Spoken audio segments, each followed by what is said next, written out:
In 1967, a workshop in Northampton, England built a Formula One engine with one condition attached that had never existed in the sport before. Any team could buy it. Not just the team that paid for it, any team, for a flat fee, no strings attached. It sounds generous. It nearly destroyed the sport it was built to save. In 1966, Formula One doubled its engine limit from 1.5 liters to 3. On paper, a rule change. In practice, chaos. Teams scrambling for engines that didn't exist. Bolting in heavy, unreliable units never built for a single-seater. Ford wanted in Formula One, but its own programs were too slow, so motorsport director Walter Hayes skipped the big manufacturers and went to two men above a dairy in Northampton, Keith Duckworth and Mike Costin. Cosworth, a company that at the time built engines for Formula 3 two tiers below F1. Ford gave them £100,000 and one instruction: build the best 3-liter engine in the world. The result was DFV, double 4-valve, a V8 4 valves per cylinder under 375 pounds from 3 liters. It made 408 horsepower, 60 to 100 more than most engines on the grid at a lower weight. But horsepower isn't what changed the sport, the chassis did. Every car before this carried its engine inside a frame that did the structural work. The DFV was rigid enough to skip that. It bolted directly to the monocoque, and the rear suspension attached straight to the engine and gearbox. An entire section of chassis simply gone. The idea of an engine as a structural member wasn't new.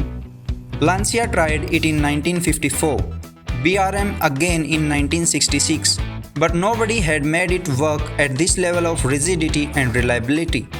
Chapman and Duckworth didn't invent the concept, they perfected it, and it became the standard. June 4, 1967, Zandvoort. Jim Clark in a Lotus 49 ran an engine that had never raced before.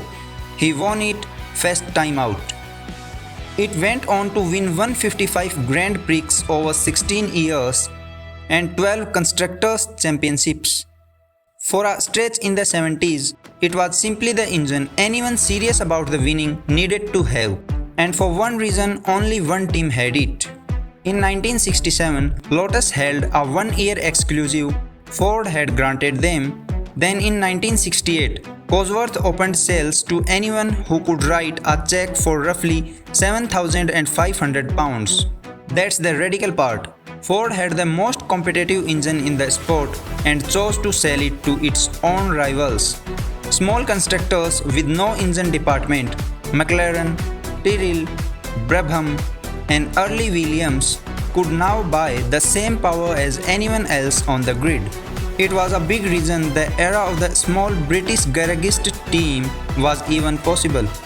But nobody in that workshop was thinking about what happens when everybody has the same engine. Though much of the 70s, over 3/4 of the grid ran the exact same power unit, often within a few horsepower of each other. When every car has access to the same engine, races stop being decided by who has the better one, because nobody does. Chassis, aerodynamics, driver skill, tire strategy, that's what separates first from 10th now. Some seasons in the DFV era were criticized at the time of feeling processional. The engine built to open Formula One up had, in a strange way, narrowed the biggest variable that used to create real gaps on the grid. The DFV didn't lose to a rival catching up on power, it lost when the rules changed again. Turbocharging matured through the early 80s, and manufacturers like Renault, then Honda, and BMW pushed forced induction past anything a naturally aspirated V8 could touch.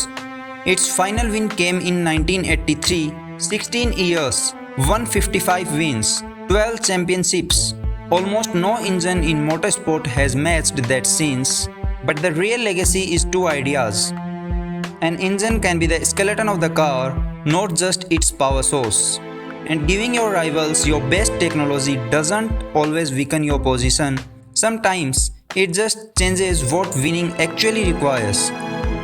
Ford set out to build the best engine in Formula 1. What they actually built was the moment the sport stopped being a competition between engines and became a competition between everything else.